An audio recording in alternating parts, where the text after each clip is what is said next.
And we are now live. All right, so good afternoon, good evening, everybody. Decided to do something different and wanted to do an interview corner, and I wanted to touch on band media. So tonight we are meeting with Mr. Eddie Evans the second. And now, if you don't know who this gentleman is, I'm gonna give a quick background on him. He is a saxophonist and a self-taught French horn player. He is the former drum major of Morgan State University. He served in the United States Marines. Salute to you, sir. A member of Phi Mu Alpha, also a member of Kappa Kappa Psi band fraternity. He is the founder and creator of Meet Me on the 50, which brought us legendary arranger battles, band bowls, and he even created the Battle for Birmingham. So give a huge round of applause and a huge shout out to Mr. Eddie Evans II. Oh, thanks, man. I appreciate you, Austin. That was Appreciate good. Good intro, man. I forgot about some of that stuff. Man, you a big deal. I wanted to make sure you feel special and feel welcome. I appreciate you. So one of the first questions I wanted to ask, what introduced you to the band world? Like my first experience with seeing a band, like what opened my eyes to HBCU band culture. And without giving my age away, I don't even care. It was 96. I was sitting in my living room, and BET used to show the halftimes. You know, BET used to follow a lot of the HBCU bands back then, and it was Norfolk State versus SC State. And I had never seen nothing. I was in a band obviously from like third grade. That's when I started playing saxophone, but I had never seen anything like that, man. You know, in Maryland, outside of Morgan State, there aren't too many HBCU bands, right? So anyway, I had seen these two bands on BET, man, and I had recorded it on my VHS. It's what we used back then, VHS, man. So I'm a lot older than what people think, man. So I ended up just recording everything I seen on TV, from Bayou Classics to more BET halftime shows. And I was in love after that, bro. I would say 96 though. That was my first time seeing a HBCU band. And yeah. You took it back there for a second, because I actually remember when they showed HBCU games on BET. I wish they would bring that back. It was an awesome experience. I don't, because they would show you snippets. I mean, we so spoiled now. Like, for them to show maybe a 10, 15-second clip and then cut some. Nah, like we got YouTube now. They can show you the full thing. So I think we got it covered now. But shout out to BET, man. They paved the way for this band media thing. Who were some of your early influences once you got into band? Like, what influenced you to keep going? My dad, first of all, man. Like, he's always had, like, he's an athlete. You know, he tried to make me an athlete early on. And I think what happens as a father, you want your son to be, you know, mimic everything you do.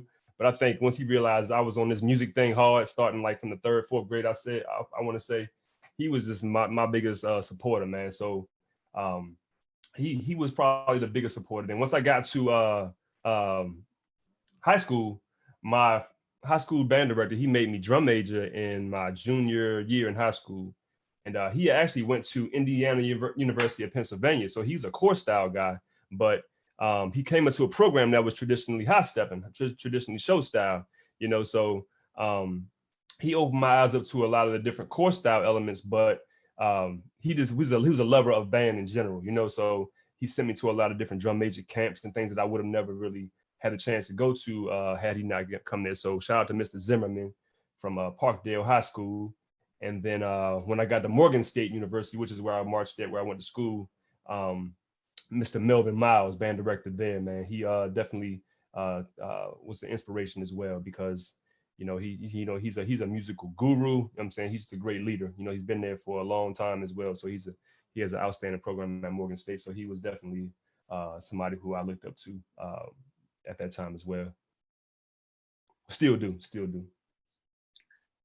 So tonight's topic, we're focusing on band media, and we talked earlier about the importance of it, but we want to bring it to the forefront. Your company, your brand, Meet Me on the 50, it's become one of the biggest watch media on YouTube in regards to bands. What prompted you to come up with this idea for Meet Me on the 50? So Meet Me on the 50, as you see it now, wasn't the intent of what Meet Me on the 50 was going, you know, when I say we, it was me and two of my frat brothers. We were on a ride going to Queen City, and we had an idea of starting an online magazine. you know, and the magazine would have been, see, I might be giving out some ideas. So if you're watching this, you want to take the idea and run with it, go ahead. But, you know, we wanted to put out a weekly, think of the word to call it. I guess a e-magazine that will cover every week's activities. You know what I'm saying? Like we have different Facebook groups that, you know, we talk about what's going on, but it would be an actual publication. That's what Meet Me on the 50 was intended to be. But I'm a video guy. I'm a video photography guy, you know, and that's always been a passion of mine.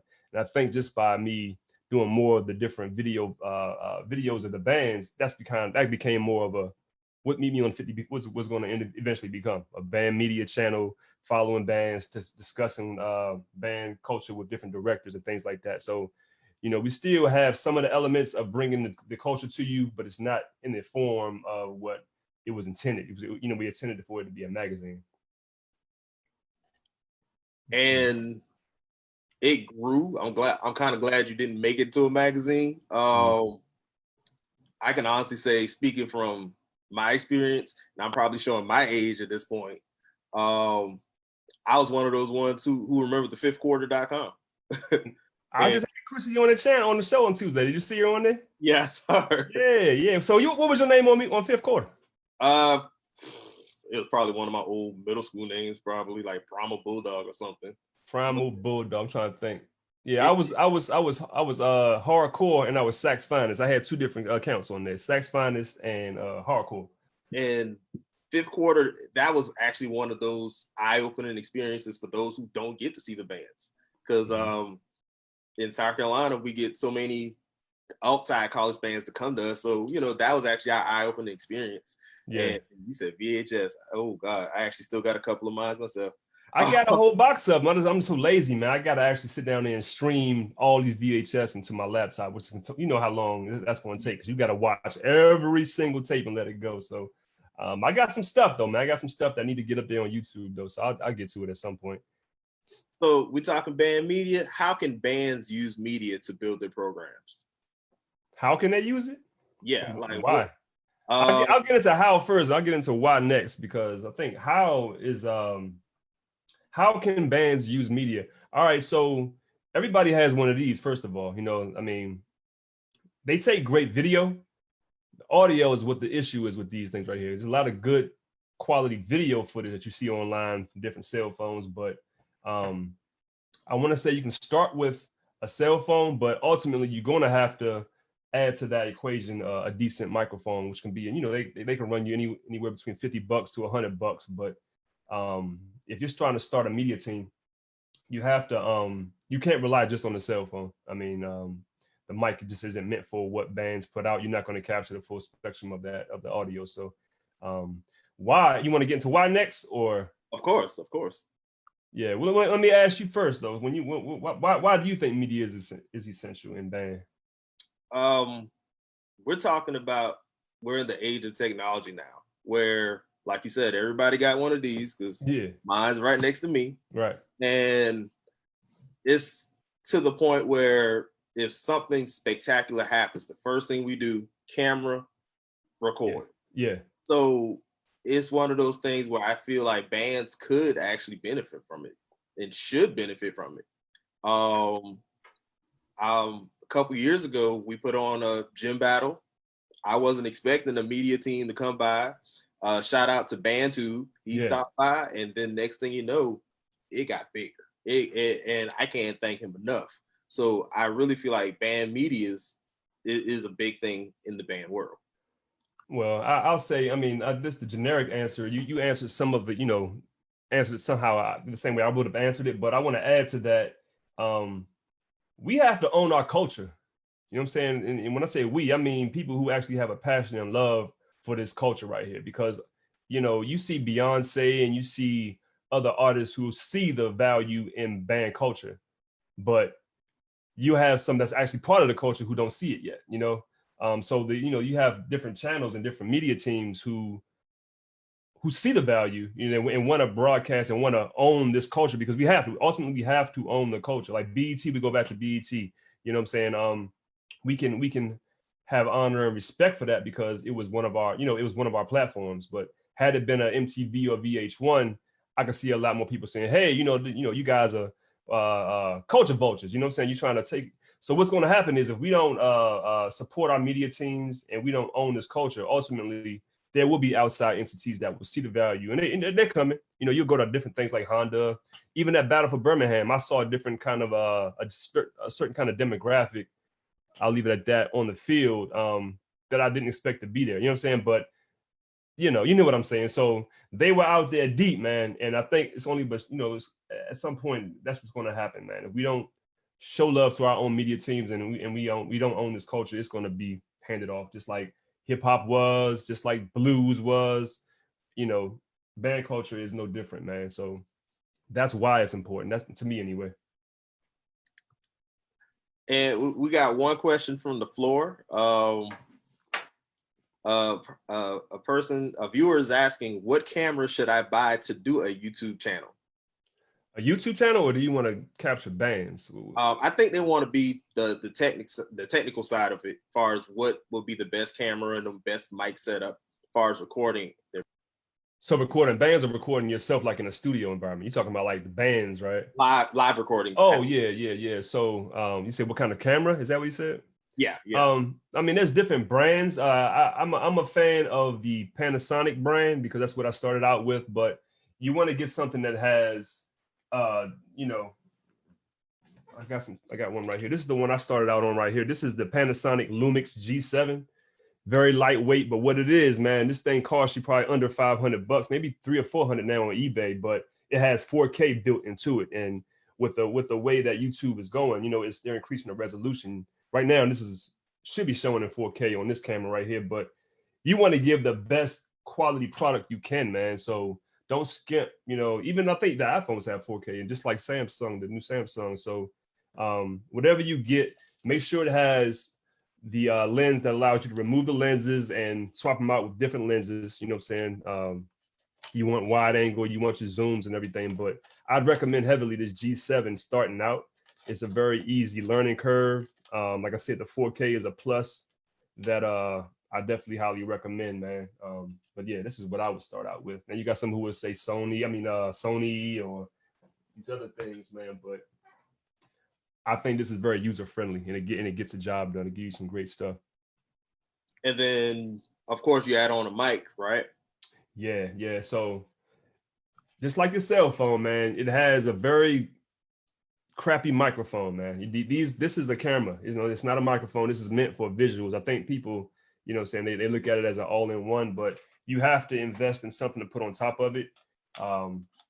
This is a Rode stereo mic. And the importance of this versus some of the ones you see out in the field. Sometimes you'll see some people with the Rode shotgun mic. It just sticks out. You've probably seen it before, but those are horrible for band, man. Never get the one. It looks like a long, like a long stick kind of thing on top of the camera. Always go with the stereo XY. They call it XY because it has the XY configuration. It captures everything in stereo. So if I'm sitting in front of you like this, and your band is spanned across the field, the XY or the stereo format of the microphone, it will pick up the whole spectrum of your band.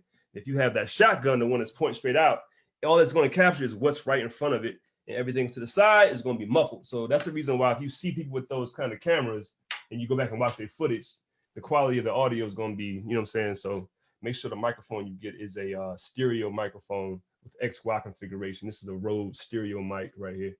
That's what I would recommend. So I'm going to, once we finish this recording, I'm going to make sure I have to go back to eBay and find that mic. Yeah. I think I got the straight ahead one. Yeah.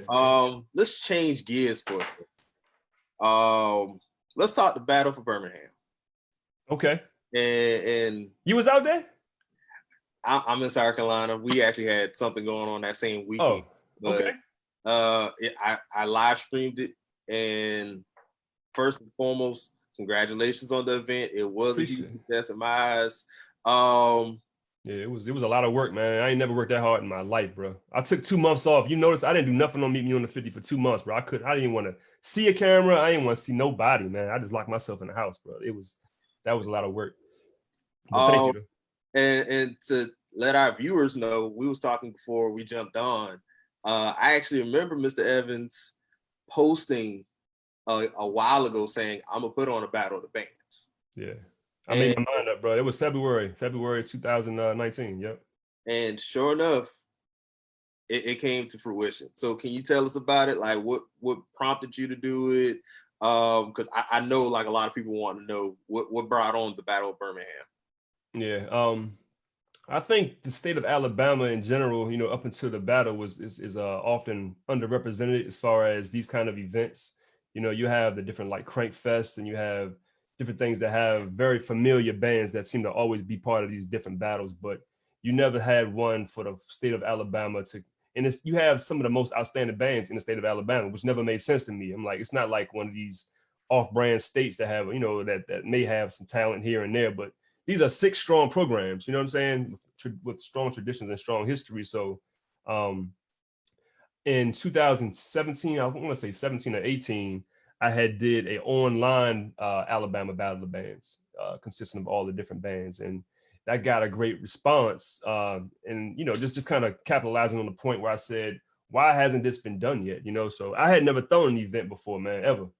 Like I never thrown an event before, but I know I'm a hard worker. I know my work ethic. You know what I'm saying? Anything you tell me that I can't do, I'm going to do. Or anything that I put my mind to, I'm going to do it. So like when I put that message out there in February saying that I was going to throw one, that's really it was a statement, bro. Like I made up my mind that morning. I said, you know what? I'm going to do this. You know what I'm saying? I had no, other than the relationships that I had built, because before that statement, I had already had relationships with, like PJ Howard and, Mr. Wright over at A&M and all the band directors in Alabama. But outside of that, I had nothing to stand on, man. So I started doing my homework, started, researching different venues. And what's really important, man, anybody trying to throw anything, it's important to work with the band directors and everything, but you got to get buy-in, bro. You got to go down, you got to travel, and you got to talk to the people who run the city. You got to go down there and you have to meet with the mayor. You got to go get on the schedule. If it's just talking to his secretary and smoothing over some things with her, whatever you got to do, man, you got to win over the city before you can win over any before you can move forward. So that was definitely crucial for the success of Battle for Birmingham. Is I had the whole city of Birmingham as far as their leadership backing it. You know what I'm saying? They definitely loved the concept, and I had their full support. So we actually got a comment. Somebody talking about the Battle for Birmingham. The message was it was very, very well run, well organized, and could tell a band had organized it. Can't wait for the next one. So that speaks volumes about what you're doing. I appreciate that. Like I said, that's my first one. So if I can get that kind of feedback, I appreciate it. Because next time would definitely be even better because I learned from the mistakes of, that first run. That was my crab. That was my crab event. You know what I'm saying? So I definitely took my lumps. Some things went okay. Some things didn't go. Some things that didn't go so well. But I think overall, I give it about a B-, strong B-, man. But thank you. Strong B-. Yeah, that's what I would give it. You set the bar pretty high. So yeah. I'll give it something a little higher than a B-. Appreciate you. Appreciate you. One question we got on the floor is what's the most memorable band event you've covered? Most memorable? I want to say the Battle of, I had never seen anything as intense, that up and close and personal, other than that Texas Southern versus Southern gym battle, the State Fair Battle of Bands I went to. I want to say it was 2 years ago. Yeah, 2018. Yeah. So I had seen Southern. That was my first time seeing Texas Southern, honestly, in person as well.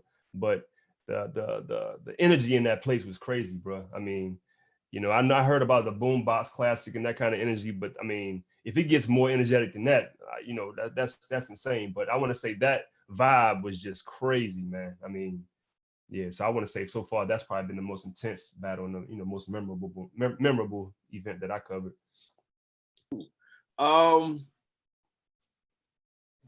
You interviewed numerous directors and displayed numerous band programs. What was your most memorable interview? It's got to be the one I just did, man, with Mr. Emery Fears, man. Like I had never, I was a straight up fanboy, man, on that whole, because like I said, Norfolk State was one of the first 2 bands that I had seen. So I've been a fan of Norfolk since '96, like I was telling you, man. So I had always heard the name, obviously Mr. Fears. had been gone since I want to say 91 or so. So, you know, Mr. Alzy Walker, rest in peace. He took over after that. But yeah, just a legend, and just to hear the different stories of how he started that program, and you know, just build anybody who can build something ground up and have that kind of longevity. I'm always going to be a fan of that, man. You know, it's very easy to start something, but to have that kind of longevity and that kind of success for that long, man, it's something that I want to be in your presence, man. So just hearing him and hearing the humility, man, you know, because somebody like that can definitely be on some, you know, I'm you know, like they could definitely be cocky about that, man. But he was, you know, for him to be 94 also, man. Did you watch the interview? Oh yeah. You know, he was so sharp, man. You know, so just I want to say that was probably my most memorable one, Mr. Fears. And the one thing you touched on a little bit, you touched on building connections. Yeah. That's one thing I really think is a very important factor to have if you're going to be in front in the band world. Because you're putting on great interviews. Thank you, man. One thing I can say is the arranger battle or the band battles, it's brought a whole lot out when it comes to the band world, a lot of attention. Let's touch on the arrangers battle you recently have, and the part 2 is coming. Yeah. With Mr. Adams and Mr. Sargent. What brought you to have that? What brought it? So I think ultimately, man, you know, the whole intent behind the arrangers battles is to highlight, you know, I don't want to say the best of the best, man, but I want to make sure that each of those battles are matched up, you know, well. You know what I'm saying? So I was already close with Mr. Adams. You know, we've been in communication for the last year and a half or so, and I wanted him to get on the show. And then when I pitched it to him, he was like, "Oh, you know, I'm all in." You know, I didn't think he was going to be down for it, honestly. You know, I mean, somebody of that caliber, man. But I think he sees the value in Meet Me on the 50. He sees, I think he's one of the few, not one of the few, but he's a person who definitely sees what I'm trying to do for the culture and push it forward and really push the envelope. So he was down, and I'm thinking, who can I bring on with Mr. Adams, man? You know, like who would you say outside of Mr. Sargent? Who else? I mean, you know, who would you say? Outside of, well, remember, I'm a Wildcat, so I'm gonna say Mr. P off the rip, but okay, like that. Okay. But when you brought Mr. Sargent, I mean, yeah, this is the ceiling, and this Mr. Sargent, you know. So I mean, of course, why not? So when I called, I actually had Mr. Sargent's information because going back to Battle for Birmingham, I was given Mr. Sargent's phone number by Alabama A&M's band director, Mr. Carlton Wright. Shout out to Mr. Wright, man. He's a great guy as well. He gave me his number because what we wanted to do was have a mass band with all the high schools, and they were going to play the Star Spangled Banner together. Now, Mr. Wright came up with the idea, let's use Mr. Sargent's arrangement of it, you know, if he's down for it. So I called him up, man, and he was like, yeah, he sent me the email. It was a done deal. So I always had his number. So I called him about a couple of weeks ago, just kind of touching bases and letting him know what I was trying to organize with Mr. Adams, and he was all in as well, man. So I think, like you mentioned, it's about relationship building more than the music, in my opinion. Music is definitely important. You know, I'm speaking as far as media teams, man. You know, it's important to turn this camera on and capture stuff, but to be honest, there's a lot of people who don't see the value in what we do, and ultimately, they also see it as some of the teams, I guess, capitalizing off of band culture, and they don't see the value in what the return on investment is. You know what I'm saying? You know, you can definitely monetize YouTube videos. You got to make a lot. You got to have a lot of views, obviously, to make some money on YouTube. But I think without that relationship between the media team and the director, you can't bridge that gap. You can't make it clear what your intent is if you're just recording and just going home and uploading. It's more like, okay, here's this guy. You know what I'm saying? So it's definitely about relationships, man. Anybody out there that's looking to start a media team, I would definitely recommend, you know, building relationships with the directors. You know, definitely record, put out quality content, but you gotta build relationships on top of that. And I'm glad you brought that up, because we're in the age, I'm a high school director, we're in the age where YouTube is like that.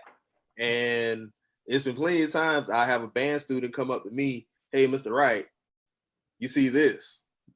Yeah. Before we couldn't do that. So a lot of attention is becoming on the band world, and band media teams are the forefront of what we're seeing. So I really feel like they're important. I mean, with that though, man, there comes a lot of responsibility on the part of the media team because, you know, every band it's a band, but it's a brand. You know what I'm saying? And I think that if we look at it from that aspect, we have there's a lot of weight on our shoulders, man. If we just have all this footage on our phone or on our camera or whatever, it's not just footage. This is your brand right here. This is, you know, what's your band? What's the name of your band? Lamar High School, Silver Powerhouse. Yeah, shout out to Lamar High School. So I mean, you know, I can come out there and record you, and then say, all right, I'm about to post it up.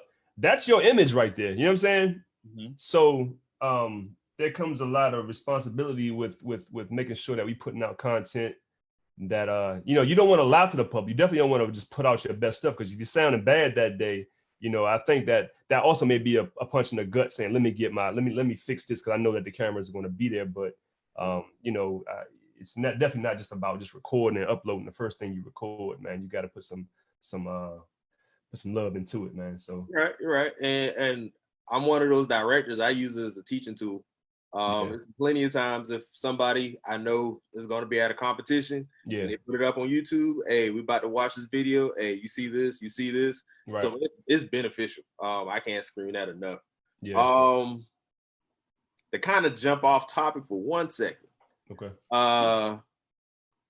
if miraculously coronavirus passes over, we're able to have a 2020 season, what's a couple bands you're looking forward to hearing from?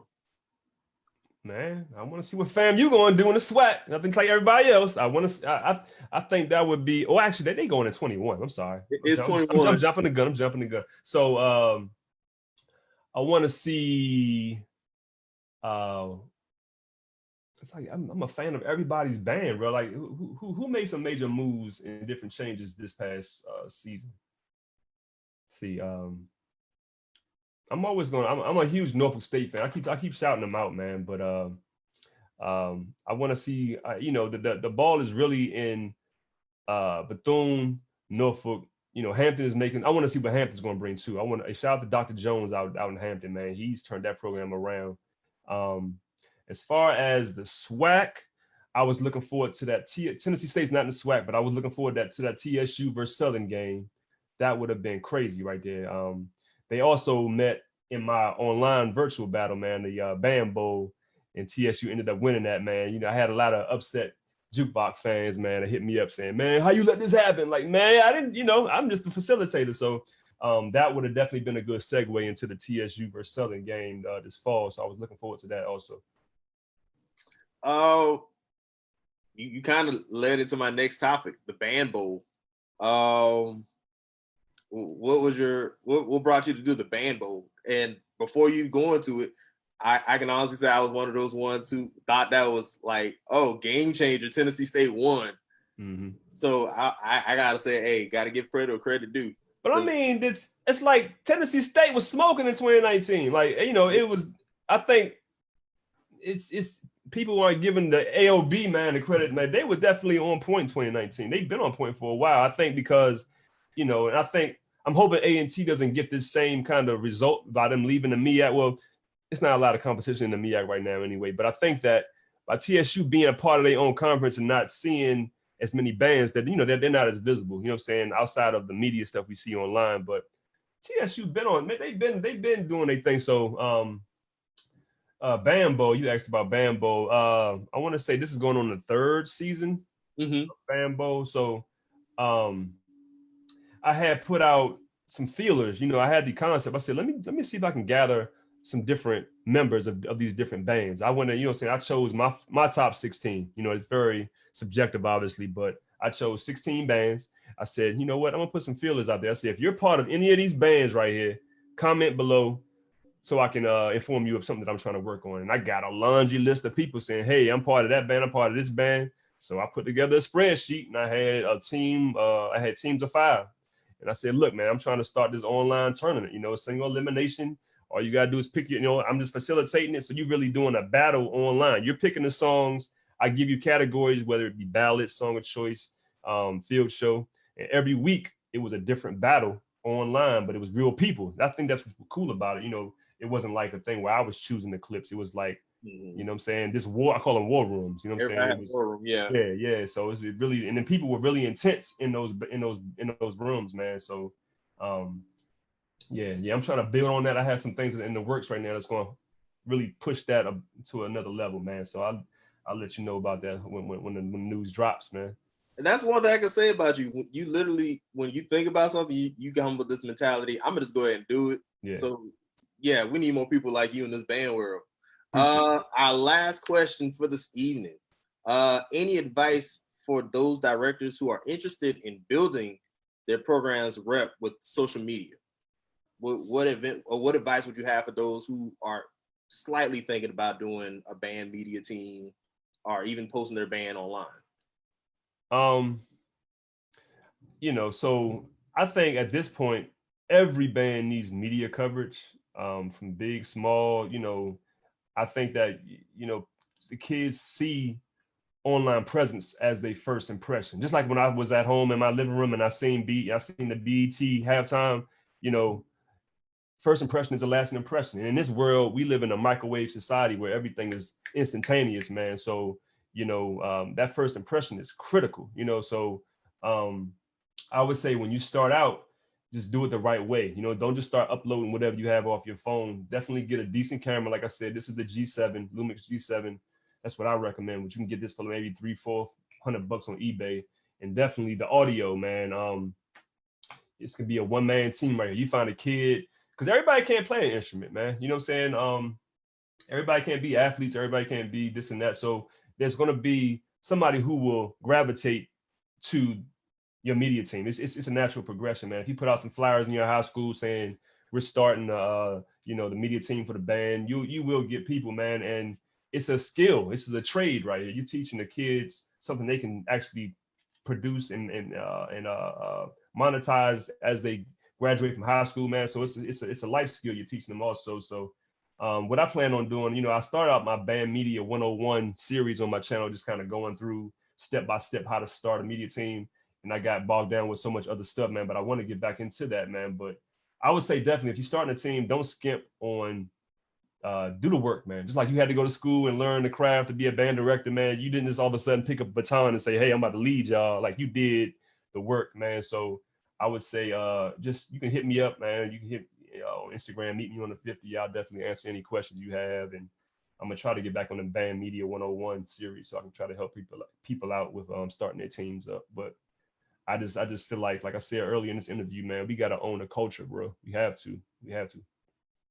And honestly, like I say, you are owning the culture with every post you put out on YouTube, Facebook. You're finding ways to keep the band community active, as well as they are always excited. Yeah. Because with the battles, with the hey, we're gonna have a discussion, we're gonna have the interviews. Every time you put one on, you have a lot of people gravitating to it, and that's a beautiful thing. So appreciate you for everything you're doing, sir. Thank you, man. You keep up the great work. Gotta ask, what's next for Meet Me on the 50?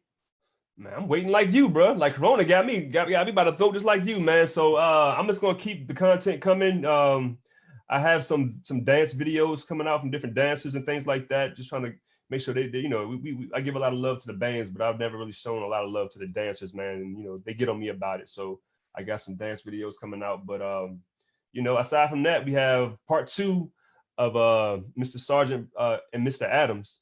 It's not a battle. People stop calling it's not a battle, man. This is celebration of a range of music. Yeah. That's what I'm calling it. 2 legends, man, just exchanging, man, sharing their knowledge, sharing their music they've written over their career. So that's next. We're gonna do that Tuesday. Monday, we have Mr. O'Brien and Mr. Kennedy, man. So they have their foot in the All-Star game, in the college game, and make sure you check that out Monday at 9 p.m. Eastern Standard Time. We're gonna have them. Now that's a battle. They cool with calling it a battle, and I'm cool with that too, because they both gonna bring some smoke, man. So tune in Monday for that, and Tuesday for the Mr. Adams and Mr. Sargent showcase. So for those who are watching, please make sure y'all tune into those. Those are gonna be some great events. Monday, you have the battle with Mr. Kennedy and Mr. O'Brien, and Tuesday, part 2 of Mr. Adams and Mr. Sargent. And please keep in tune for any event posted by Beat Me on the 50. Thank you for stopping by and talk to us about Band Media. If any other words for us before we log off? Any questions, man? Feel free. I got the @ right there. That's the Instagram, man. Any questions? Feel free to shoot them to me, man. Like I said, you guys in North Carolina and South Carolina, right? Mm-hmm. Okay, so I mean, yeah, there's a lot of representation in the South right now in the SWAC area, SWAC country, but we need more representation on one of my comments on the East Coast, man. So one of my comments said, "Don't forget, you got viewers from Alabama, Mississippi." So I think it's a little bit bigger than North Carolina, South Carolina right now. Oh, okay. I thought the group was North. Oh, so you have it in the Band Arrangers group, right? Yeah. Oh, okay. I'm sorry. So I thought you had talked about the North Carolina, South Carolina group that you had told me about. Okay. So yeah, the Alabama, Mississippi states say don't forget them. So no, absolutely not. Worldwide. Absolutely, man. So yeah, shout out to everybody, man. Wherever you are, if you got a love for band, I got a love for you, bro. So appreciate you. So appreciate you, Mr. Evans. We thank you. We're gonna wrap up this live, and you guys have a good night. All right, Oscar. Thanks again, man. Thank you.